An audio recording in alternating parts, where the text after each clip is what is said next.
क्षण कर्म चेतन बंधकारु, कर्म के अवसान का कह कर स्वरूप यथार्थ जग का, जो किया उपकार है उसके लिए जिन वाणी माँ को वंदना शत बार है, वंदना शत बार है, वंदना शत बार है। दित्तु संवसिद्धे ध्रुवमचलमणो वमं गतिं पत्ते, वोच्छामि समय पाहुड नमो सुध केवली भणिदम्। नमः समय साराय स्वानुभूत्या चकासते, चित्स्वभावाय भावाय सर्वभावान्तरच्छदे। अनंत धर्मणस्तत्त्वं पश्यन्ति प्रत्यगात्मनः, अनेकान्तमयी मूर्तिर्नित्यमेव प्रकाशताम्।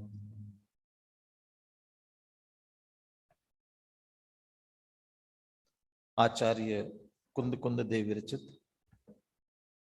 समय सार परमागम, आचार्य अमृतचंद्र कृत इसकी आत्मख्याति टीका। इन दोनों के मूल के आधार से हम सार समय सार का ग्रहण कर रहे हैं। अपनी जो चर्चा पिछली कक्षाओं में हुई उसमें प्रकरण ये चल रहा था, जीव अपने परिणामों का करता है, पुद्गल अपने परिणामों का करता है। ऐसा नहीं हो सकता है कि जीव अपने परिणामों को भी करे और पुद्गल के परिणामों को भी करे। कदाचित व्यवहार से जीव पुद्गल के परिणामों को करता है, ऐसा उपचार से निमित्त नैमित्तिक संबंध को देख करके कदाचित कह दिया जाता है। आगम में जिनवाणी में भी ऐसा कथन मिल सकता है, परंतु वास्तव में करता नहीं है। यदि आत्मा अपने परिणामों को भी करे और पुद्गल के परिणामों को भी करे तो उसे दो क्रियाओं से अभिन्न होने का प्रसंग आएगा, क्योंकि जिसको करता है उसके साथ तन्मय व्याप्य व्यापक संबंध बनता है, अभेद तन्मय होने का प्रसंग आएगा। तो दो क्रियाओं से अभिन्न होगा, अपनी क्रिया से भी और पर की पुद्गल की क्रिया से भी अभिन्न होगा। तो दो क्रियाओं का कर्ता मानने पर वह वस्तु स्वरूप के विरुद्ध होने से उसे द्विक्रियावादी मिथ्या दृष्टि कहा था, ऐसी मान्यता वाला। और साथ में जिनाव मदम, वह जिनेन्द्र भगवान के मत से बाहर है, ऐसा कहा था कि वस्तु स्वरूप के विरुद्ध है। तो क्या है वस्तु स्वरूप की कर्ता कर्म के संदर्भ में स्थिति? तो अपन ने 51 से 54 के कलश इसके पश्चात देखे थे, जिसमें यह परिणमति सकर्ता, जो द्रव्य स्वयं कार्य रूप से परिणमित होता है वही कर्ता, और उस द्रव्य के परिणमने से जो परिणाम हुआ वह उसका कर्म, और परिणामी द्रव्य को परिणाम रूप होने के लिए जो परिणति हुई बस वो क्रिया। ये कर्ता कर्म क्रिया की ये संक्षेप में व्याख्या दी थी। और इसी से ये कहा था एक ही परिणमित होता है, उसका वही कर्म होता है, एक की क्रिया होती है, दो मिल करके परिणमित नहीं होते हैं, दो का मिल करके कर्म नहीं होता। इस तरह से चारों तरफ से बांधते हुए ये तथ्य कहा गया था। ऐसा होते हुए भी हमें कर्तृत्व का अहंकार बहुत गहराई में बैठा रहता है। इसलिए अब 55 नंबर का कलश, इस 55 नंबर के कलश में ये प्रेरणा दे रहे हैं कि ये कर्तृत्व का अज्ञान भले ही अनादि से चला आ रहा है, लेकिन एक बार नष्ट हो जाए तो फिर पुनः वह उत्पन्न नहीं होगा। ये बात 55 नंबर के कलश में कहने जा रहे हैं। कलश का पाठ करता हूं। आप पीडीएफ थोड़ी ले पाएंगे, ग्रंथ आगे नहीं ले पाएंगे, तो आपको अपने ग्रंथ में ही देखना पड़ेगा। आज पीडीएफ आपके सामने आने की सुविधा नहीं हो पा रही है। मैं कलश का पाठ करता हूं, आप ध्यान से सुने। आसंसारत एव धावति परम पूर्वे हमें तुच्चकैर् दुर्वारं ननु मोहिनामिह महा अहंकार रूपम तमा तद्भूतार्थ परिग्रहेण विलयम् यद्देकवारं व्रजेत् तत्किं ज्ञानघनस्य बन्धनमहो भूयो भवेदात्मनः।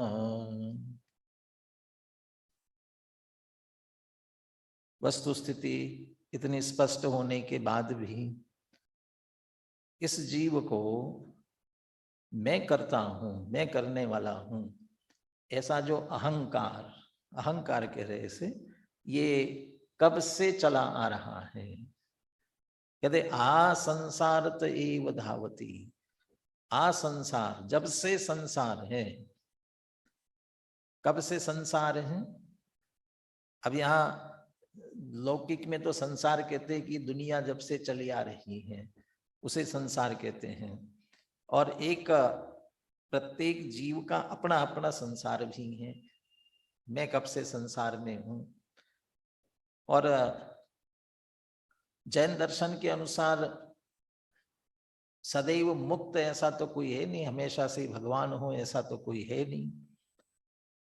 अनेक प्रकार के मतों में एक मत ये भी चलता है जिसको सदाशिव कहते हैं। उनके ऐसा माना जाता है कुछ जीव ऐसे होते हैं जो सदा से शिव ही हैं, मुक्त ही हैं, लेकिन अपने ऐसा नहीं है।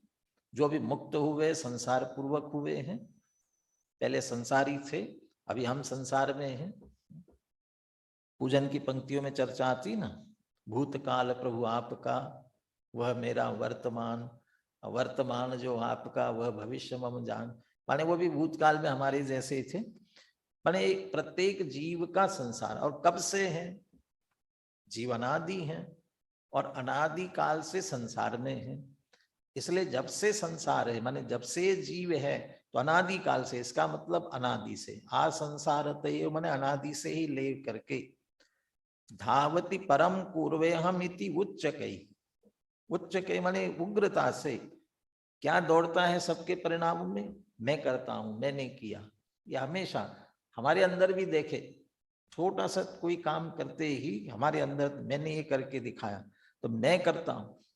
ये तो हम अपनी अकेले की बात नहीं है, त्रियंचों में भी, सब में, यदि सभी जीवों में मैं करता हूं ऐसा जो परिणाम है उच्च के उग्रता से धावती प्रति समय अंदर चल रहा है। कैसा है कि दुर्वारम ननु मोहि नाम इह महा अहंकार रूपम तमः। ये मोहि नाम, मोहियों का दुर्वार, दुर्वार माने जिसका निवारण करना कठिन है। ये कहते हैं ना सब कुछ छोड़ देगा। अरे जो त्यागी व्रती सब कुछ छोड़ करके महाव्रती बन गए, उसके बाद भी अनेकों बार ये चर्चा करते हुए सुनते हैं, मेरा इतना व्यापार था, इतना मेरा फैक्ट्रियों का संभालता था, मैं ये सब करता था, इतना सब मैंने छोड़ा है। माने अंदर अभी भी ये बैठा है कि मैं करता था। करता था का मतलब उसका अहंकार अभी भी बैठा हुआ है। माने वो सब छूट गया, लेकिन छूटने के बाद भी मैंने किया, मैं करता हूं, ये जो अंदर से छूटता नहीं है। इसलिए दुर्वार, उसका निवारण, उस अहंकार का निवारण करना अत्यंत कठिन है, दुर्वार। लेकिन दुर्वार शब्द का प्रयोग जो करते हैं, अनिवार और दुर्वार, इसमें अंतर है। अनिवार माने जिसका निवारण करना संभव ही नहीं है, उसको कहते हैं अनिवार। और दुर्वार माने कठिन है लेकिन हो सकता है। ऐसा जो जिसे कठिन दूर करना कठिन है, ऐसा मोहियों का, अज्ञानियों का यह इस लोक में महा अहंकार रूपम तमः, अहंकार रूपी ऐसा अंधकार अनादि से चला आ रहा है। तो अनादि से चला आ रहा है तो ऐसे ही चलता रहेगा, चलता रहना चाहिए, कहते नहीं। इस कर्तृत्व के अहंकार से ही जीव आकुल व्याकुल है, दुखी है, दूर करना चाहता है। कैसे दूर होगा? तो अगली पंक्तियों में कहते हैं, तद भूतार्थ परिग्रहेण विलयम यद्देक वारम रजेत। यदि एक वारम, बस एक बार, यदि विलयम रजेत माने विलय को प्राप्त हो जाए, नष्ट हो जाए, लय को चला जाए, किससे? तद भूतार्थ परिग्रहेण, तत् माने वह ऐसा अहंकार रूप अंधकार, मैं करता हूं ऐसा जो अहंकार अनादि से पड़ा हुआ है, अत्यंत दुर्वार है, हमारे अंदर उच्च के उग्रता से चल रहा है, तत् वह एक बार विलय को प्राप्त हो जाए, एक वारम विलयम रजेत। लेकिन कैसे होगा? भूतार्थ परिग्रहेण, उसके लिए भूतार्थ का ग्रहण करना पड़ेगा। भूतार्थ परिग्रहेण, भूतार्थ क्या है? कोई भूत का ग्रहण करना है, क्या है भूतार्थ? भूतार्थ के यहां अपन दो तीन अर्थ ले। पहले तो प्रकरण, भूतार्थ माने यथार्थ सत्यार्थ, भूत जैसा सद्भूत, जैसी वस्तु स्थिति है वैसा, जिसको हम यथार्थ कहे, वास्तविक कहे, वस्तु स्थिति कहे, भूतार्थ परिग्रहेण।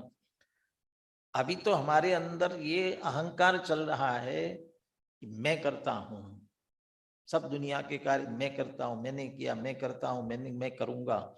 ये जो पर के करने का जो अहंकार भरा हुआ है, तो भूतार्थ परिग्रह या हमारे करने से क्या होता है? क्या करते हैं हम? वास्तव में हमारा चलता है क्या? ये तो थोड़ा निमित्त नैमित्तिक संबंध इस प्रकार से होता है, इसलिए कदाचित होता हुआ दिखता है। वास्तव में हमारे चाहने के अनुसार, विकल्प के अनुसार, जैसा हमने किया उसके अनुसार कितना होता है, और हमारे चाहने के बाद भी, विकल्प के बाद भी, और कदाचित वैसा करने के बाद भी नहीं होता है, ये कितना होता है? बहुत कुछ तो नहीं होता हुआ दिखता है, परंतु वो हमारा मोह ऐसा होता है, थोड़ा सा हो गया तो हम अपना अज्ञान पुष्ट कर लेते हैं और मोह पुष्ट कर लेते हैं, देखो मैंने किया, मेरे करने से हुआ। लेकिन भूतार्थता क्या है? और अभी भी वस्तु स्थिति बताई, यदि किसी के कर्ता बनना है तो उस रूप परिणमित होना पड़ेगा।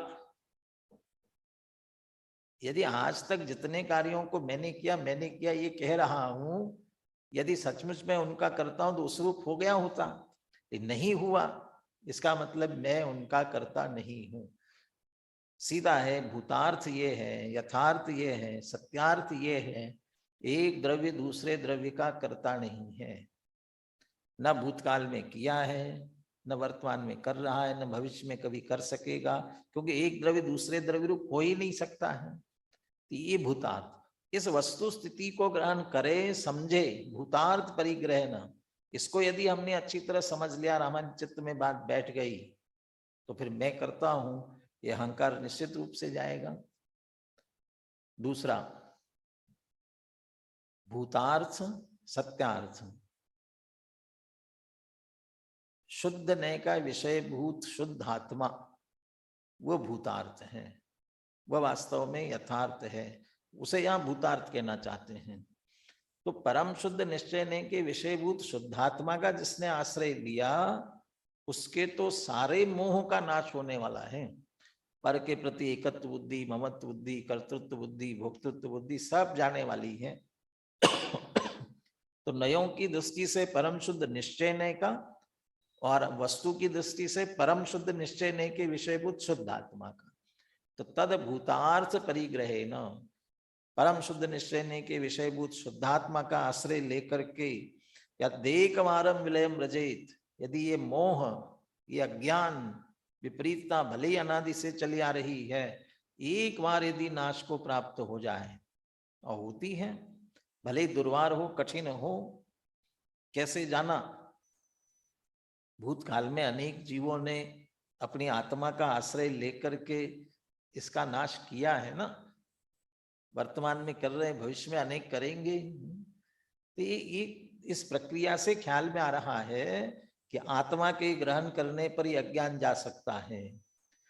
जिनवाणी के अनुसार वस्तु स्वरूप समझकर हम आत्मा का आश्रय करेंगे तो यह कर्तृत्व का अज्ञान भी जा सकता है। तो भूतार्थ परिग्रहेण, यथार्थ वस्तु स्वरूप का ग्रहण करने पर यदि वह अज्ञान मोह एक बार विलय को प्राप्त हो जाए, अंतिम पंक्ति में कहते हैं उसका फल क्या निकलेगा? तत्किम ज्ञान घनस्य बंधनम अहो भूयो भवेद आत्मना। आत्मना में फिर आत्मा को भूयो माने पुनः, बंधनम भवेद बंधन होगा क्या?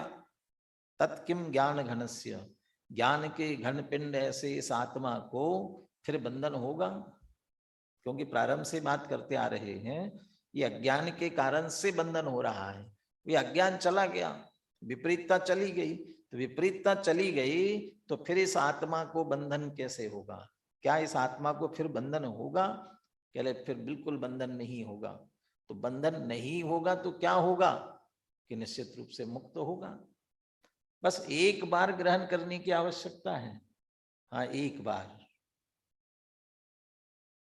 यहाँ पंडित जयचंद जी छाबड़ा, पांडे राजमल जी, जितने भी टीकाएं आगे लिखी हैं, सब ने भूतार्थ परिग्रहेण एक वारम विलयम व्रजेत, मोह एक बार नाश को प्राप्त हो जाए तो मोह का अभाव होकर के यदि औपशमिक सम्यक तो हुआ, तो औपशमिक सम्यक तो अंतर्मुहूर्त में छूट जाएगा, या तो क्षोपशम हो जाएगा या फिर से मिथ्यात्व में चला जाएगा। तो औपशमिक तो पुनः छूट सकता है, क्षयोपशम भी कदाचित छूट जाए, लेकिन कहते हैं विलय को प्राप्त हो जाए, मोह क्षय हो जाए, तो क्षय होने का मतलब क्षयिक सम्यक तो हुआ। और जब मोह सत्ता में से क्षय ही हो गया तो पुनः मिथ्यात्व अज्ञान आएगा कैसे? तो ये उसकी बात करते हैं क्षयिक सम्यक तो की, माने पूरी सत्ता में से क्षय हो जाए, अर्थात पुरुषार्थ की उग्रता ऐसी हो कि पुनः मोह उत्पन्न ही न हो गई। और दूसरा, अब क्षयिक सम्यक तो हुआ है तो कुछ काल में इस जीव को बंधन का अभाव होते होते मुक्ति भी निश्चित रूप से होने वाली है। तो दो बातें यहाँ कहते हैं, भले ही अनादि से ये कर्ता कर्म संबंधी हमारा अज्ञान, मैं करता हूँ ऐसा अज्ञान भले अनादि से चला आ रहा हो, दुर्वार हो, कठिन हो, परंतु वस्तु स्थिति यदि स्वीकार कर ली जाए, किसी कमरे में वर्षों से बंद कमरा है, कह भैया इतने वर्षों से बंद कमरा और अंधेरा अंधेरा घना है, तो अंधेरा जाएगा कि नहीं जाएगा? तो एक दीपक थोड़ा सा जला दो, जलाते ही दूर होने वाला है अंधेरा। ऐसे हमने विपरीतता के कारण कर्तृत्व का अहंकार किया हुआ है। वस्तु स्थिति स्वीकार करे, और वस्तु स्थिति का ज्ञान हमें पर सन्मुखता हटाने के लिए तो कर रहे हैं। ये सारी विपरीतता से हम अपने से दूर होकर के पर से जुड़ते जा रहे हैं, और पर सन्मुखता के कारण से राग द्वेष के परिणाम हो रहे हैं, और मोह राग द्वेष से आकुल व्याकुल होकर दुखी हो रहे हैं। तो जिन इन विपरीत परिणामों से पर से जुड़ रहे हैं, उन सारे विपरीत परिणामों को छुड़ाना चाहते हैं, और उसमें से एक कर्तृत्व का, मैं करता हूं ऐसा जो अहंकार अनादि का बैठा हुआ है, उससे हम पर से जुड़ रहे हैं। उसे छुड़ाने के लिए उसका उपाय है भूतार्थ परिग्रहेण। पीछे 11वीं गाथा में भी स्पष्ट कह दिया, भूदत्त मस्जिदो खलु सम्मा इट्ठी हवदी जीवो। सम्यक दृष्टि कौन होगा? तो भूतार्थ का ग्रहण करेगा। तो भूतार्थ का, और कौन भूतार्थ है? शुद्ध ने कहा, व्यवहारो भूदत्तो, भूदत्तो देसी दो शुद्ध नो, शुद्ध ने भूतार्थ है, और शुद्ध ने भूतार्थ है, नयों की अपेक्षा से परम शुद्ध निश्चय ने यथार्थ बात करने वाला है, और उसके आश्रय से सम्यक दर्शन की प्राप्ति होती है, का मतलब उसके विषयभूत शुद्ध आत्मा के आश्रय से। इसलिए भूतार्थ परिग्रहण कर्ता कर्म की दृष्टि से यथार्थ वस्तु स्थिति जाने, और भूतार्थ परिग्रहण भूतार्थ का विषयभूत जो शुद्ध आत्मा है उसका लक्ष्य करेंगे, तो मोह निश्चित रूप से नष्ट हो जाएगा। और एक बार नाश हो जाए तो ज्ञान के घनपिंड ऐसे आत्मा को पुनः बंधन नहीं हो सकता। तो एक तरह से ये प्रेरणा वाला कलश अभी अपन ने पढ़ा है। सुनील जी जुड़े हैं क्या? नहीं जुड़े हैं? कौन बोलेंगे?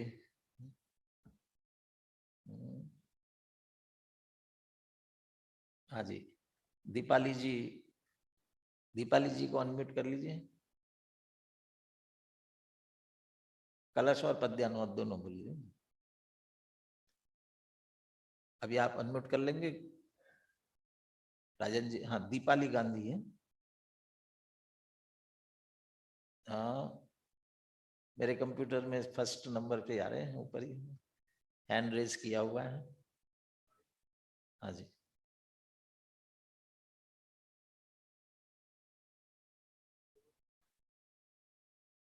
को होस्ट बना दिया तो आप ही अनम्यूट कर लीजिए दीपाली जी।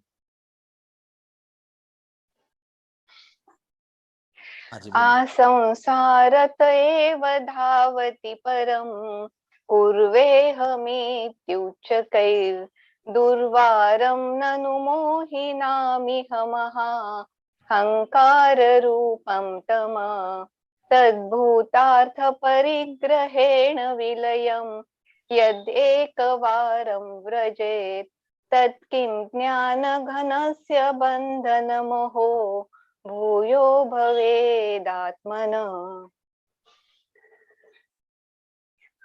पर को करूं मैं यह अहम अत्यंत ही दुर्वार है। यह है अखंड अनादि से जीवन हुआ दुस्वार है। भूतार्थ नय के ग्रहण से यदि प्रलय को यह प्राप्त हो तो ज्ञान के घन पिंड आत्म को कभी ना बंध हो। बहुत अच्छा। अब इस प्रकरण का उपसंहार करते हुए अंतिम ये इस प्रकरण का ये 56वां कलश है, अनुष्टुप कलश है छोटा सा। मैं इस कलश का पाठ करता हूं, आप सभी ध्यान से सुने। आत्मभावान करोत्यात्मा परभावान सदा परा आत्मैव यात्मनो भावा परस्य पर एव ते।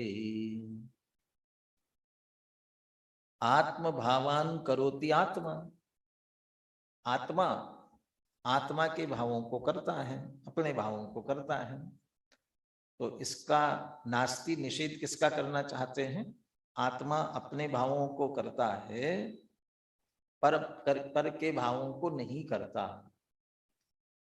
तो लगेगा कि फिर पर के भावों को आत्मा नहीं करता तो फिर कौन करता है? इसलिए पर भावान सदा पर, पर भाव है उनको सदा पर ही करता है। ऐसा क्यों?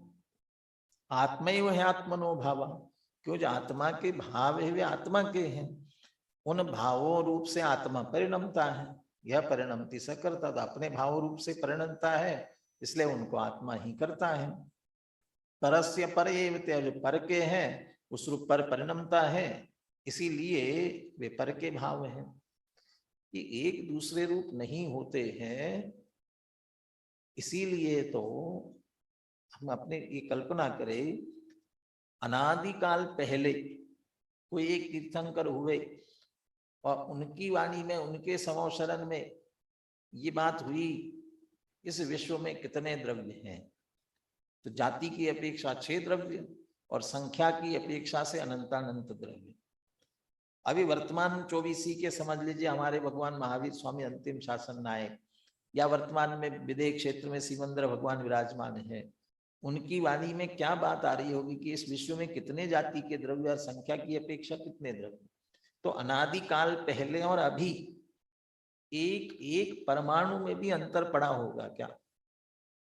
और ऐसे अनंत काल के बाद कोई तीर्थंकर होंगे और वो कहेंगे तो क्या कहेंगे? क्यों? क्योंकि वस्तु स्वरूप में ही एक द्रव्य दूसरे द्रव्य रूप होता नहीं, करता नहीं है। करने के लिए उस रूप होना पड़ेगा। यदि करते होते और एक दूसरे रूप होते, एक एक द्रव्य कम होते जाते हैं, लेकिन ऐसा कभी नहीं हुआ। तो इसलिए यहां आत्मभावान करो त्यात्मा में ऐसा भी कह सकते हैं, प्रत्येक द्रव्य अपने परिणामों को करता है, पर के नहीं। और जीव पुद्गल पर घटित करना है, आत्मा आत्मा के भावों को करता है, पर के भावों को करता है। और आत्मा की बात कहना इसलिए जरूरी है क्योंकि आत्मा ही एक ऐसा है जो पर का मैं करता हूं ऐसा मानने जाता है, इसलिए उसे समझाना है। और नीचे की पंक्ति में कहना चाहते हैं कर्म क्या बनेगा। जैसे आत्मा आत्मा के परिणामों का करता है, तो आत्मा के जो भाव है वे ही उसके कर्म बनेंगे। पर के भावों को करता है, परस्य परेव से, वे ही उसके कर्म बनते हैं। तो कर्ता कर्म संबंध प्रत्येक द्रव्य में अपने अपने में ही होता है, एक दूसरे में बिल्कुल भी नहीं होता। फिर भी कोई मानेगा तो द्विक्रियावादी मिथ्या दृष्टिपने का प्रसंग आएगा, और दूसरा वह जिनेंद्र भगवान के मत से बाहर होगा। जैसे मैं तो कहता हूं वह ग्रहित मिथ्या दृष्टि, अग्रहित मिथ्या दृष्टि। जिनेंद्र भगवान का मत ये है और वो नहीं मान रहा है, इसलिए ग्रहित मिथ्या दृष्टि, देवशास्त्र गुरु की बात नहीं मानी। और दूसरी तरफ वस्तु स्वरूप है उससे विपरीत मान रहा है, इसलिए अग्रहित मिथ्या दृष्टि। इसलिए ये वस्तु स्थिति है और इसी वस्तु स्थिति को स्वीकार करना आवश्यक है। बोले 56वां कलश का भी पाठ करना है, 56वां कलश और पद्यानुवाद का पाठ।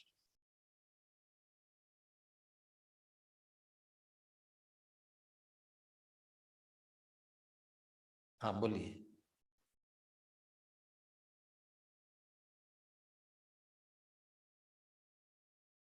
अभी को होस्ट बना के रखा है ना उनको। हाँ जी, हाँ आप कर सकते हैं अनम्यूट अपने आप को।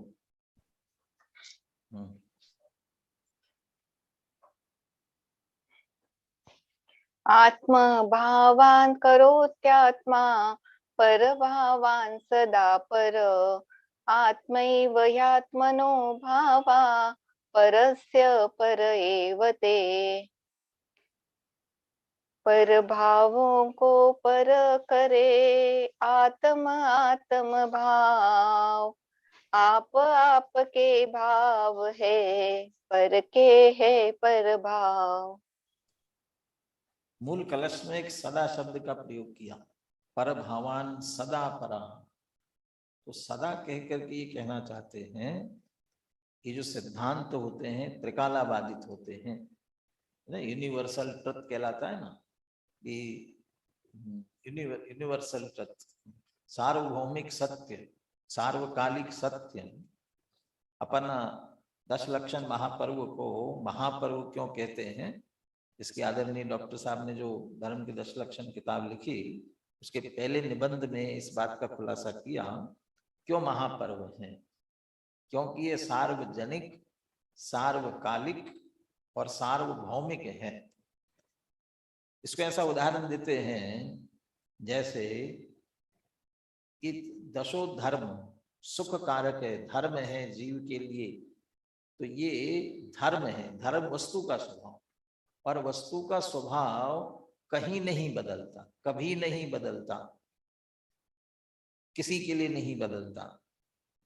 अग्नि उष्ण है, अग्नि उष्ण होती है, भूतकाल में कैसी थी, भविष्य काल में कैसे रहने वाली, वर्तमान में कैसे। ऐसा थोड़ी कि अभी वर्तमान में तो गर्म है, भूतकाल में कैसी थी, भविष्य में। ये काल तो बहुत बिगड़ता जा रहा है, इसलिए बिगड़ते बिगड़ते काल में उसमें भी बिगाड़ आ जाएगा और वह उष्ण से ठंडी हो जाए, ऐसा संभव नहीं है। कहीं हिंदुस्तान पाकिस्तान में एक दूसरे के उल्टा चलता है, या हिंदुस्तान में तो गर्म होगी तो पाकिस्तान में जाके ठंडी हो जाती होगी, तो ऐसा भी नहीं है। सार्वजनिक, सार्वभौमिक, सर्व जगह और सर्व सदा काल, इसलिए सदा कह रहे हैं। ऐसे ही एक द्रव्य दूसरे द्रव्य का करता नहीं है, ये वस्तु स्थिति सदैव के लिए है, सब जगह के लिए है और सर्व काल के लिए, सब के लिए है। कोई जरा समर्थ होता है ना, या ये सब नियम कानून तो सब छोटे लोगों के लिए है, ये वस्तु स्वरूप का नियम सबके लिए है। परमाणु परमाणु जैसे छोटे के लिए भी भगवान नहीं कर सकते हैं। तीर्थंकर से बलि जब उनकी नहीं चली, तो क्या करिए, जिस पंथ चले भगवंत वही आचरिए। तीर्थंकरों ने वस्तु स्वरूप को समझ लिया, उनकी चली नहीं, माने उनने चलाने का प्रयास ही नहीं किया ना, इसलिए वस्तु स्वरूप को समझ करके भूतार्थ परिग्रह ना, उनने भूतार्थ का ग्रहण कर लिया। इसलिए अपने अपने भगवान तो हाथ पे हाथ धरे हुए दिखते हैं ना, हाथ पे हाथ धरे ऐसे, करनान जिन्हें रहा न कछु जैसे, जिनको कुछ करना ही नहीं रहा, वो बता रहे हैं कि एक द्रव्य दूसरे द्रव्य का कुछ करता ही नहीं है। बहुत अच्छा किसी ने बताया, हाथ यदि ऐसा रखा हो, ऐसा हाथ रखना अशुभ भाव का प्रतीक है, ऐसे हाथ होना शुभ भाव का प्रतीक है, और ऐसे हाथ होना ये शुद्ध भाव का प्रतीक है।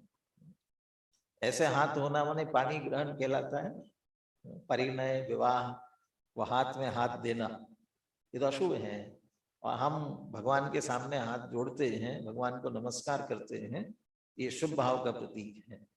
और हमारे भगवान हाथ पे हाथ रखे बैठे हैं, सामायिक करने वाले हमारे मुनिराज भी भगवान तो है ही। तो ये स्थिति है शुद्ध भाव, यानी ये एक द्रव्य दूसरे द्रव्य का कर्ता नहीं है, ये अकर्तापने को बताने वाला है। इस तरह से एक के प्रकरण यहाँ 56वें कलश तक आते आते पूरा हुआ। अब थोड़ा सा एक नया प्रकरण यहाँ से प्रारंभ हो रहा है, और यहाँ से लेकर के 97 गाथा तक चलेगा। ये 11 गाथाओं का एक प्रकरण अब चालू हो रहा है, और हमने छात्रों को पढ़ाते हुए इनका जो गाथा वाइज विभाजन किया, उसमें 87 से 97 ये 11 गाथाओं के प्रकरण को कर्तृत्व का मूल अज्ञान है, ये हेडिंग दिया है। माने यहाँ से जो प्रकरण चलेगा वह कर्तृत्व का मूल अज्ञान, अज्ञान से ही ये कर्ता बनता है, ये इस पूरे प्रकरण में चर्चा चलेगी। लेकिन इसकी बहुत विस्तृत चर्चा यहाँ से प्रारंभ कर रहे हैं। अभी जो एक चर्चा 2 गाथाओं की अपन प्रारंभ कर रहे हैं, आज अभी अपन गाथा देखेंगे, कल इसकी विस्तार से टीका देखते हुए आगे बढ़ेंगे। तो यहाँ अभी तक ये कह रहे हैं कि जो आप पुनः पुनः राग, मिथ्यात्व, अज्ञान इनकी बात कर रहे हैं, ये मिथ्यात्वादि क्या है?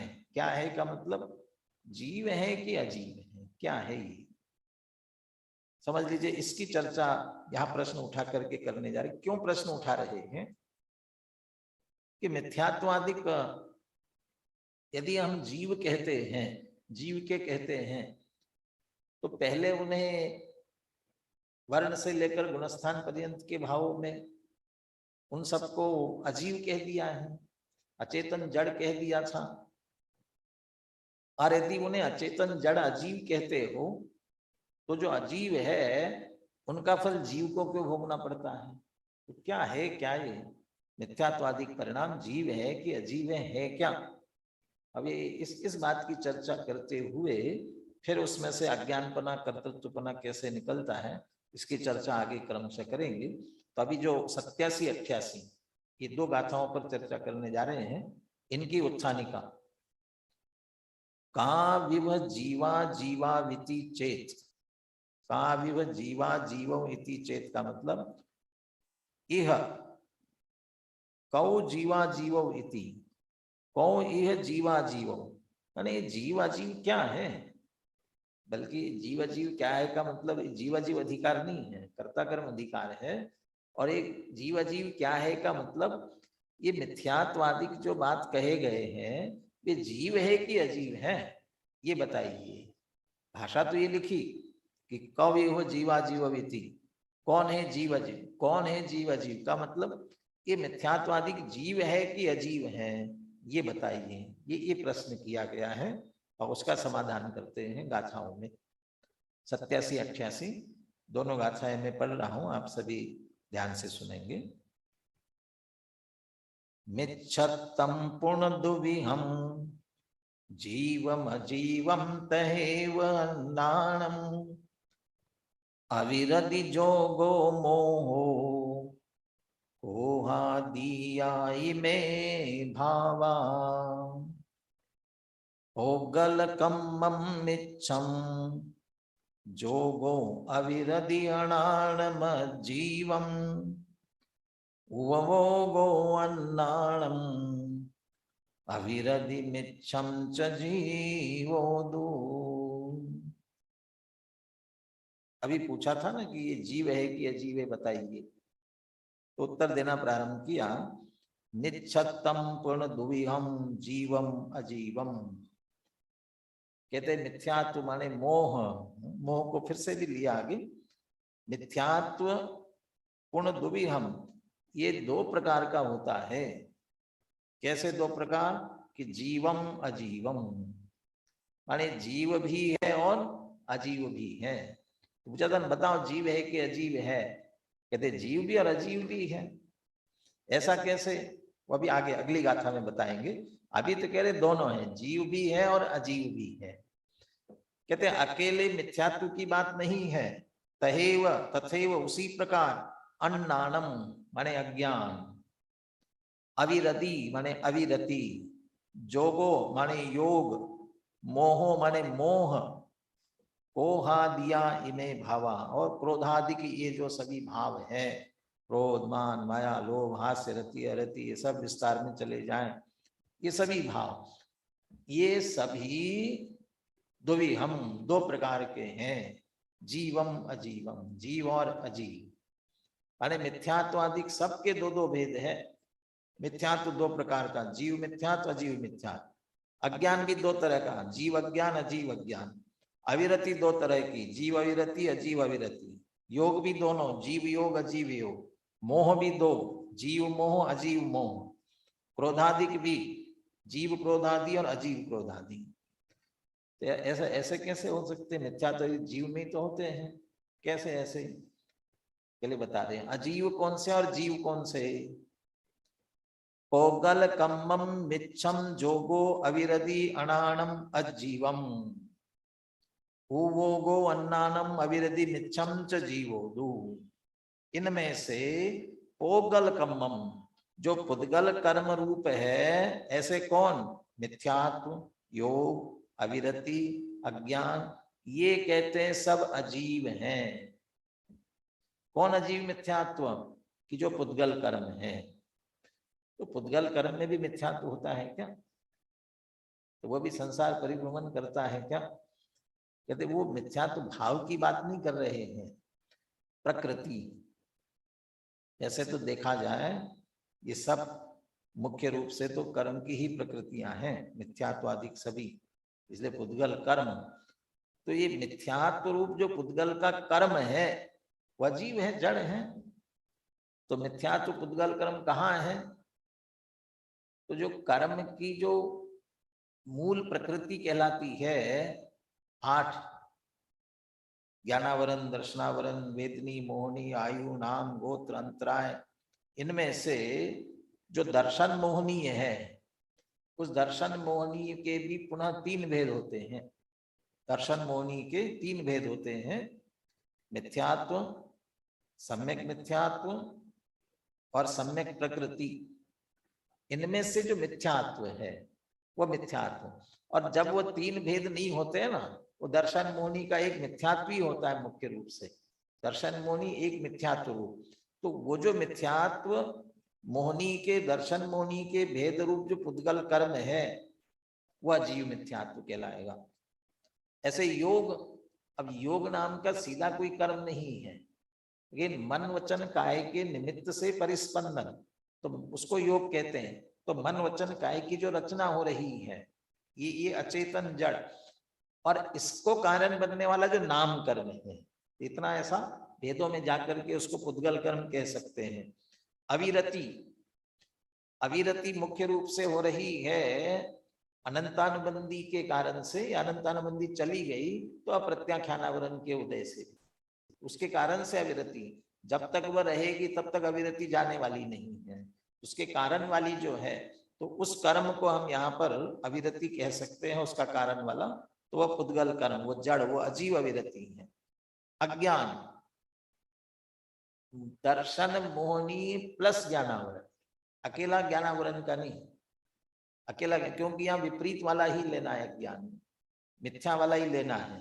तो ज्ञान में मिथ्यापना दर्शन मोहनी से आ रहा है, ज्ञानावरण का भी उसमें योगदान एक तरह से। तो ज्ञानावरण प्लस दर्शन मोहनी वाला उदय वाला मिला हुआ जो पुद्गल कर्म है वो अज्ञान अजीव कहलाएगा। ये सब अज्ञान रूप से कहलाते हैं। और इनके निमित्त से जीव में भी विकृति होती है, जीव भी विकार रूप होता है। उवोगो अन्नानम, तो उपयोग में भी जो अज्ञानपना है, दर्शन मोहनी के उदय से, ज्ञानावरण के उदय से जो विपरीतता है, तो जीव के भी अज्ञान रूप परिणाम हुआ। ऐसे जीव के यहाँ अभी अविरति जो लेनी है वो मिथ्यात्व सहित वाली ही अविरति लेनी है। इसलिए दर्शन मोह ने अनंतानुबंधी अप्रत्याख्यान इन सब का उदय, ये सब मिल करके उसके उदय से जीव का जो अविरति असंयम रूप जो परिणाम हुआ वह उपयोग में होने वाली वो जीव की अविरति है। और ऐसे ही दर्शन मोहनी के उदय से विपरीत मान्यता जीव के उपयोग में हो रही है, वह मिथ्यात्व, ये जीवोधू, ये जीव के माने उपयोग में उन कर्मों के निमित्त से जो विपरीतता, उपयोग का मतलब अकेला ज्ञानोपयोग दर्शनोपयोग नहीं लेना है। उपयोग माने जीव का परिणाम, जीव के परिणामों में जो हो रहे हैं, जीव के भावों में जो हो रहे हैं, वे जीव मिथ्यात्वादी के हैं। तो अभी तो ये प्रश्न पूछा था, वैसे स्यादवाद में तो एक पक्ष होता नहीं है, स्यादवादी को एक तत्काल उत्तर देना भी नहीं चाहिए। कभी कभी ऐसा प्रश्न सामने वाले को उलझाने के लिए पूछा जाता ना, कोई कहता है सामने वाला हमेशा भैया सत्य बोलता है, झूठ बोलता ही नहीं है। तो ऐसे एक उड़ती हुई चिड़िया हाथ में पकड़ ली और सामने वाले से पूछा, बोलो जीवित है कि मृत है, जिंदा है कि मुर्दा है, बताओ क्या कहेंगे? अभी हाल तुम कहते हो कि मुर्दा है, तो हाथ खोलेगा और चिड़िया फिर से उड़ जाएगी, देखो जीवित है, तुम गलत बोल रहे हैं। और अभी हाल कहते जीवित है तो आप दबा दोगे और देखोगे अरे तुम मृत है, क्या करेंगे? जैसे साधुवाद से उत्तर देना चाहिए, वे कथनचित जीवित है, कथनचित मृत है। कथनचित जीवित कैसे कैसे, आधा जिंदा आधा मुर्दा कैसे? तुम्हारे हाथ में है, तुम छोड़ो तो जीवित है, और तुम छोड़ोगे नहीं, दबा दोगे तो मृत है, तुम्हारे हाथ में ऐसा है। यहां भी जो पूछा कि मिथ्यात्वादी बताओ जीव है कि अजीव है, एक उत्तर देते तो दूसरा प्रश्न खड़ा होता है। पहले उत्तर एक है नहीं ना, दोनों है, जीव भी और अजीव भी है। ये बात समझ में नहीं आती, जीव अजीव दोनों कैसे हैं? दोनों तरफ है ना। इसीलिए माने पुद्गल जड़ कर्मों में भी उस प्रकार की प्रकृतियां हैं और उन प्रकृतियों के निमित्त से जीव में उस प्रकार के विकारी भाव होते हैं। इसलिए इनको जीव अजीव शब्द से कहा, और द्रव्य संग्रह इत्यादि में इसे द्रव्य और भाव के नाम से भी कहा।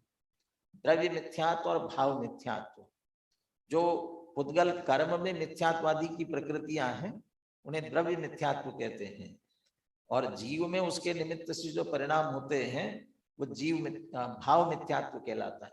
ऐसे सब में द्रव्य अविरति भाव अविरति ऐसा दोनों तरफ कहा जाता है। द्रव्य और भाव में कदाचित द्रव्य अविरति अकेले शरीर से क्रिया होना, कदाचित ऐसा कोई कहे, और अंदर परिणाम बिगड़ना, क्रिया न हो, ऐसा द्रव्य और भाव का यह अर्थ नहीं लेना है। यहाँ द्रव्य कर्म संबंधी लेना है और भाव जीव के परिणाम संबंधी। इसलिए पोगल कम्बम निच्छम, पुद्गल कर्म जड़ कर्म रूपी है, कर्म की प्रकृतियां हैं, उनको यहाँ सीधा अजीव या द्रव्य मिथ्यात्व कहते हैं, और जो जीव के परिणाम में हो रहे हैं वो जीव रूप कहते हैं। ये दोनों स्पष्ट रूप से स्थितियां।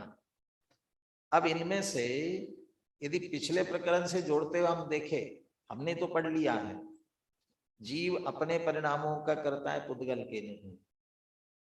पुद्गल अपने परिणामों के करता है, जीव का नहीं। यदि ये कहा जाए जीव मिथ्यात्व परिणामों का करता है, ये समझ लेना चाहिए जीव अपने मिथ्यात्व रूप जो भाव हो रहे हैं उनका करता है। अभी जो आत्म भावान करोति आत्मा कह रहे थे ना, जीव अपने भाव, चाहे वह ज्ञान रूप हो चाहे अज्ञान रूप हो, चाहे विकारी हो चाहे निर्मल हो, तो विकारी निर्मल होने वाले अपने परिणामों का कर्ता होता है, पर का जड़ का कर्ता कभी नहीं होता। ऐसे यहां पर भी यदि जीव मिथ्यात्वादी का करता है तो समझ लेना चाहिए जीव अपने मिथ्यात्व जो परिणाम हो रहे हैं उनका करता है। पुद्गल मिथ्यात्वादी का करता है कहे तो वास्तव में पुद्गल में जो मिथ्यात्वादी कर्म प्रकृतियां उनका ही वह करता है। निमित्त नैमित्त की अपेक्षा से एक दूसरे के परिणाम के निमित्त से एक दूसरे में होता है परिवर्तन, उसकी अपेक्षा से कहे तो अलग बात है। तो जीव है कि अजीव है, ये जो प्रश्न किया गया था उसका उत्तर दोनों तरफ से दिया। जड़ कर्म में है वे अजीव वाले हैं, और जीव के परिणाम, उपयोग शब्द दिया उसे, तो जीव के परिणाम रूप है वे जीव रूप है। अब अमृतचंद्र आचार्य से एक दृष्टांत सहित मोर और दर्पण के दृष्टांत के साथ में टीका में इसे स्पष्ट करने वाले हैं। उस दृष्टांत को भी वो अपने आप में विस्तार से स्पष्ट करने वाले हैं। कल अपन उस टीका के माध्यम से उसे विस्तार से समझेंगे। आप भी उसे जरूर पढ़ करके आवे। और जयचंद जी छाबड़ा ने और इसे बहुत सरल भाषा में भावार्थ में लिखा हुआ है। कल उस भावार्थ के माध्यम से भी इसे हम समझने का प्रयास करेंगे। आज 87-88 गाथा और इनका पद्यानुवाद, इनको दोहराते हुए आज की चर्चा अपन पूरी करते हैं।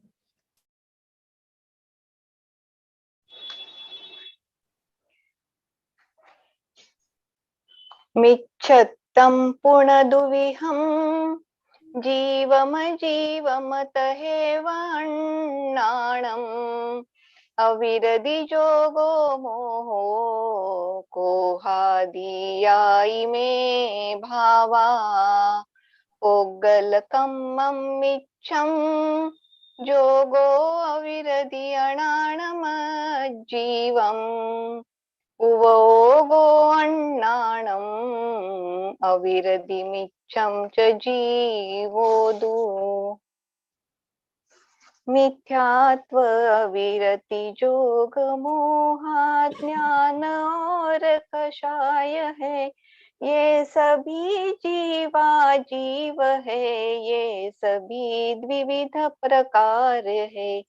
मिथ्यात्व आदि अजीव जो वे सभी पुद्गल कर्म है, मिथ्यात्व आदि जीव है जो वे सभी उपयोग है। इस तरह से मिथ्यात्वादी परिणाम दोनों प्रकार के हैं इनकी बात की। जयचंद जी छाबड़ा तो ये कहने वाले हैं ये तो जड़ की प्रकृतियां हैं मिथ्यात्वादी, तो जीव में कहाँ से आई कैसे आई, ये अगली गाथा ही आने वाली है। जीव में कहाँ से आए, ये तो पुद्गल के विकार जीव में कैसे आए, कहाँ से आए, इसका उत्तर भी अगली गाथा में देंगे तो हम इनके बराबर स्वरूप को समझे। हम तो जड़ कर्म में जो मिथ्यात्वादी के उसमें तो हम कुछ कर नहीं पाएंगे, लेकिन उनके निमित्त से अपने में हो रहे अपने परिणाम, इनको सुधारने का उपाय कुछ हो सकता है तो पिछले कलश में बता दिया। तद्भूतार्थ परिग्रहे न, ये एक ही उपाय है, भूतार्थ का ग्रहण करे, वस्तु स्वरूप को जाने। मेरी भावना में अंत में बोलते हैं ना, वस्तु स्वरूप विचार खुशी से सब दुख संकट सहा करे। वस्तु स्वरूप विचार खुशी, वस्तु स्वरूप समझ लिया, वस्तु स्वरूप ऐसा है तो फिर आकुलता करने का कोई अर्थ नहीं है।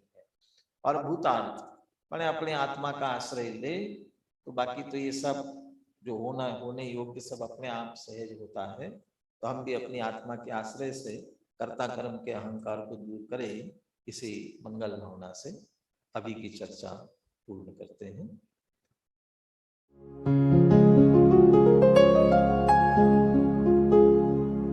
निज निधि निज में बताए, यह अनंत उपकार है उसके लिए जिन वाणी माँ को वंदना शत बार है, वंदना शत बार है, वंदना शत बार है।